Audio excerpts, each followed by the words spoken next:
This is actually one of the most diverse DevCons ever. There's been a huge amount of people from Southeast Asia. So I think it's really important that we move these events around like this, that we have the translation. Today I'm at DevCon Bangkok, talking to people to hear about their biggest takeaways from this event. Let's begin. My name's Justin LaRue. I'm from Boston in the United States. What do you do for work and what's your connection to the industry? So my connection to the industry, I'm a CEO of a hardware wallet manufacturer called GridPlus. We made the first Ethereum wallet that let you see what you can sign. And we're working on a new product now, releasing next year. What's your biggest takeaway from the conference? For work, attend a lot of conferences, but DevCon in particular is the most high signal event. Sometimes you can't even make it to the right talks because you find someone who is an early hero of yours or someone who also stops you that you only knew online.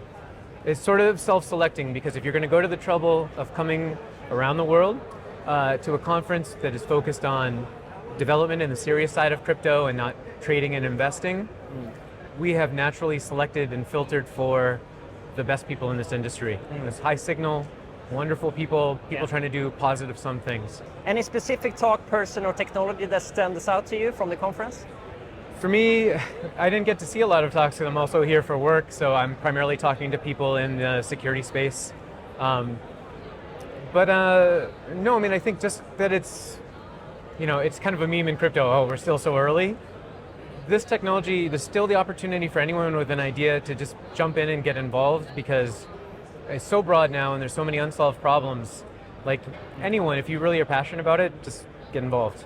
Any advice to someone that's brand new to crypto? If you're learning about crypto, the most important thing is to try and learn from people who are builders, not people who are investors or VCs.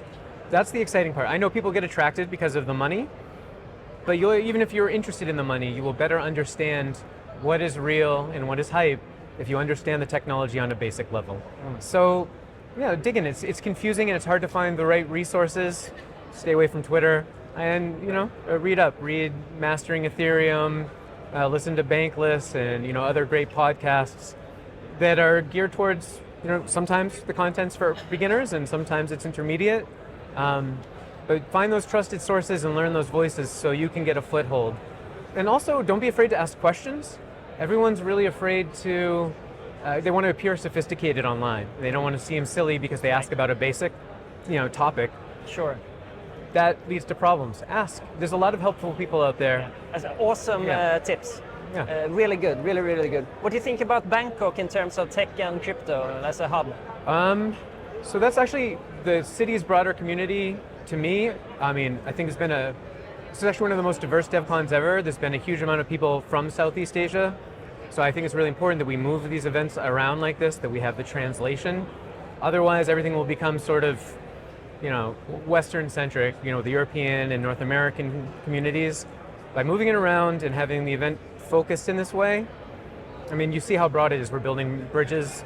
Ethereum.org, I don't even know how many languages they've translated it into now. Yeah. But for this technology to truly resonate and be long-term useful at a global level, and that's the aspiration here, is building something lasting. Yeah. It can't be built from a certain nationality or group's perspective. Yeah, that's a great point. So Yeah. great angle. I think that for mass adoption, you have to move the conferences around and so on. Yeah, the diversity here is crazy. Yeah, I mean it's fantastic, and having gone to a few of these, it's amazing that I meet people from different countries, and it's almost like a family reunion. Yeah. You start looking, you're like, I think I remember you, and then you remember, oh, we did this, and we were at this talk.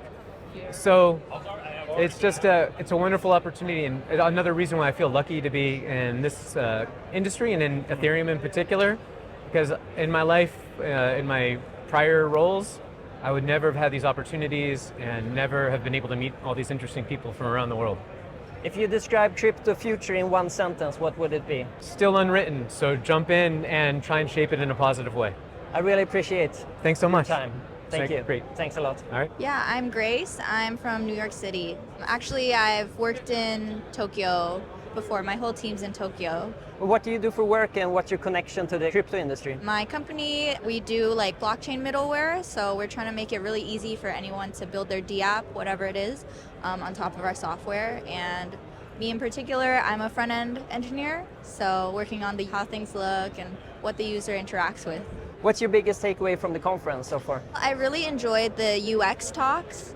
I feel like, yeah, I mean, one of the biggest like unsolved like challenges of the blockchain space right now is mass adoption, and UX is just going to be like a huge part of that. So it was amazing to see people really bring that up and bring that to the forefront, and interesting to see like the specific three, but a lot of things you can bring over from Web 2. So Any specific project or trend that you're extra interested in at the moment? recently I learned a bit more about proof of personhood. Basically, like WorldCoin is the like big name in that space right now, and but proof of personhood as a concept is just like a way to prove that you're a human like online. So trying to kind of combat like bots running the internet and trying to make sure that humans are first-class citizens like online and on Web3. Very interesting, actually. What do you think about Bangkok as like a crypto tech hub? I think it's nice to be at a destination where maybe not as many people think of like visiting, and it's also kind of more connected to like communities that maybe use stable coins or like things like that to battle like high inflation in their own countries. So I feel like it kind of gives you a perspective of like a different way of life, or just like a look inside another like society's way of living. I think that's nice about it. You know, it's not like a typical developed country. It's kind of like, Right. you know, Different use cases for each country, perhaps. yes, exactly. Yeah. That's super interesting. I really appreciate your time. Thank you. Yes, you as well. And good luck with your YouTube channel, everything. My name is Thessy, and I'm German-Iranian, but I live in Puerto Rico. What do you do for work? What's your connection to the conference?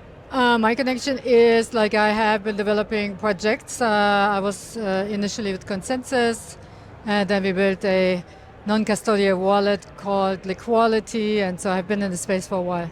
Oh, very nice. And what's your biggest takeaway from the conference so far? I'm actually pleasantly surprised that cypherpunk values seem to be coming back. So that's one. I do think it's really important to keep an eye on the values, because if we don't, then we build stuff that might not new or not solve any problems. On that note, though, I also like all the tracks that focus on Global South. We had some sessions here of places where you really can solve problems with the technology, and well, already two, but more takeaways.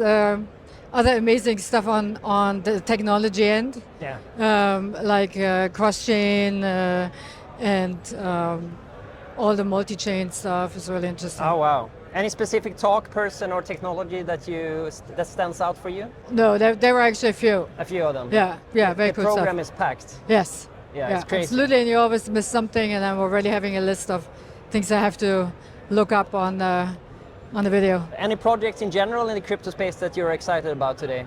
Yes, I mean, I love CowSwap. Okay. CowSwap is amazing. It's really like a lead. It's a swap. It's a decentralized swap. Okay. And Anna George, who is the CEO of CowSwap, she gave a great talk on AMMs and how you can optimize your fees. How did you first get into crypto, and when? Well, I had an early Bitcoin in 2012, but I didn't quite realize how amazing that is. And then I heard about Ethereum at Burning Man in 2015, and then I started working with Consensus in 2016. Any advice to someone that is completely new to crypto? Take it all in. Like, find your niche and keep digging deeper and really like learn everything about it. Yeah. What do you think about Bangkok? Is it your first time, or have you been? No, I've been here a few times. I haven't been here in a while though. So it's much more built up now. You think I it's a love good hub for technology and crypto and stuff? Yes, actually I do. I do. I really appreciate your time. Thank You you. have an amazing outfit. Thank you. Keep shining. I'm Sergei, mostly known as Pep or Pepakin, and I'm from Russia, but live in Berlin. Live in Berlin? Yeah. Oh, cool. What do you do for work, and what's your connection to this industry? Right now I'm working on Miracleized state database, which uses like the most of the hardware, like SSDs and stuff. And I don't know. The context is like my background is that I was working for Parity for like 6 or 7 years and was building Polkadot. Even though it's like a different like ecosystem, you still always pay attention to what is happening. And well, back in the day, Parity was building Ethereum client as well, so I also got to touch that a little bit. Okay, cool. Are you like a blockchain developer? Oh, or? yeah. Very cool.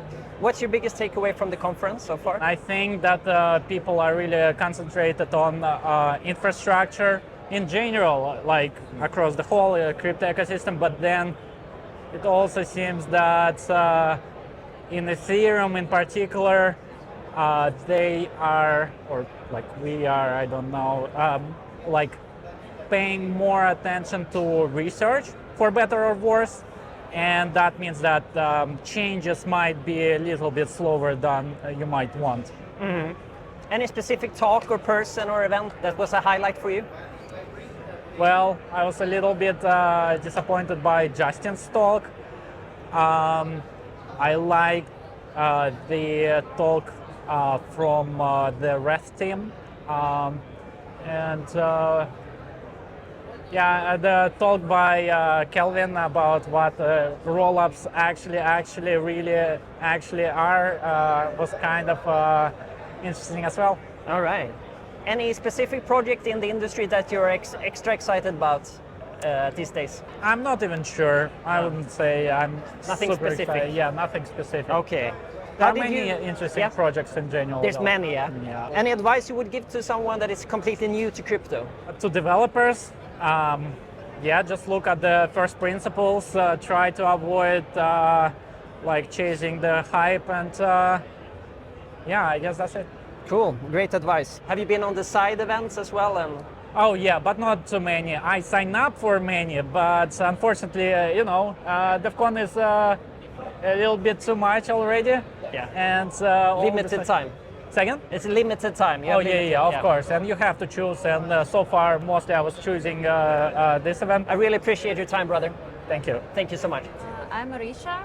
I'm originally from Russia, but now I'm living in Bangkok like 2 years. What do you do for work, and what's your connection to the crypto industry?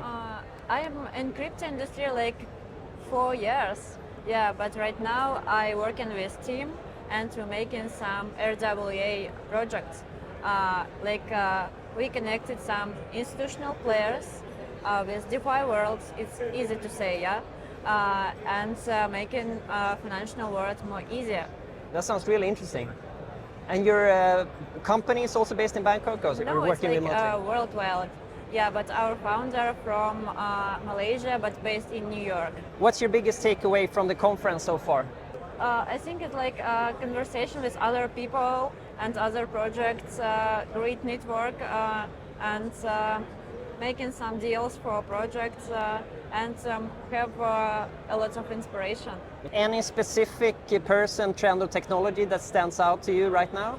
Depend like very new like for me, and it's interesting to listen and how it works. Yeah, and other new chains and other new systems. It's very inspireful. Yeah. Are you a developer yourself? Or? Right now, no, I'm just a BD, like a business developer. Business developer. Yeah. Very cool, very cool.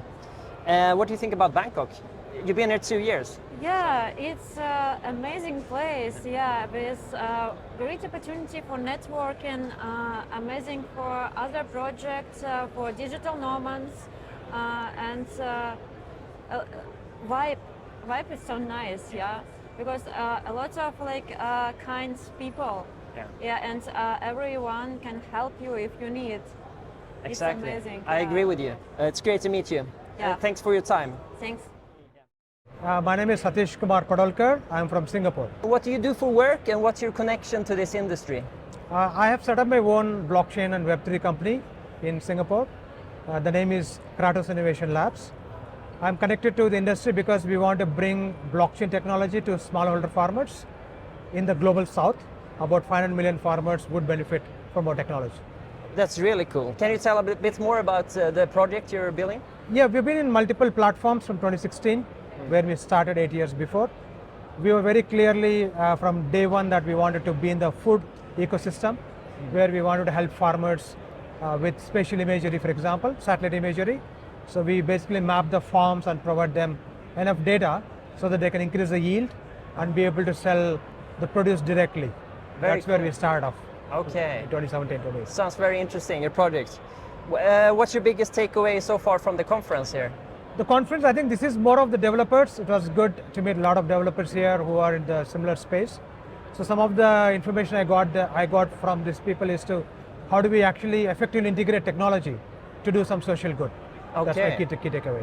Any specific talk, person, or technology that you're specifically interested in? Yeah, now we are joining all the dots, what we have researched in the last 8 years and implemented across India and Africa.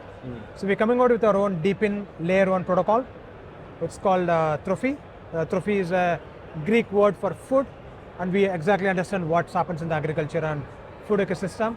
So we are inviting any deep-in providers to be part of our network so that they can start giving out internet and other high-speed internet to the farmers in the rural areas. That's our focus here. Sounds really interesting. In the general space, what are the projects besides your projects that you're most interested about in crypto space right now? I think we have been following all this big one like Ethereum. I had a chance to speak to Vitalik yesterday. He's also funding a lot of biotech initiatives from his case. So I think anything that does with detecting viruses, making sure people have more longevity. I think I'm more interested in those things where Web3 can play a major role. Right. That's a huge, very interesting area where crypto Web3 can play a role. What do you think about Bangkok? Is it your first time? Or I don't know, I've been here because I'm based in Singapore. I've been here for the last 15, 20 years. I think hospitality is awesome here, lots of good food. Good people to be with. Yeah. What do you think about Bangkok in terms of the tech space compared to Singapore? I think in terms of the cost, I think it's more manageable in Bangkok, right? So a lot of developers here, I think they can pull up their socks and then be more competitive as against people in India or Philippines or Vietnam. Right. I think they're going to have a bit of competition, I would feel. Yeah. There can be a big potential in Thailand it's a big potential, in terms of development. And because of all the golden visas they're giving now, I think they can attract a lot of digital nomads that want to stay in a place which is more economically viable for them. Good food, good weather. I think that's more attractive for people. Totally. Yeah, awesome to meet you. Good luck with your project, man. Thank you, bye-bye. Yeah, awesome. That's all from DevCon Bangkok this time. If you enjoyed it, consider subscribing for more and have a wonderful day.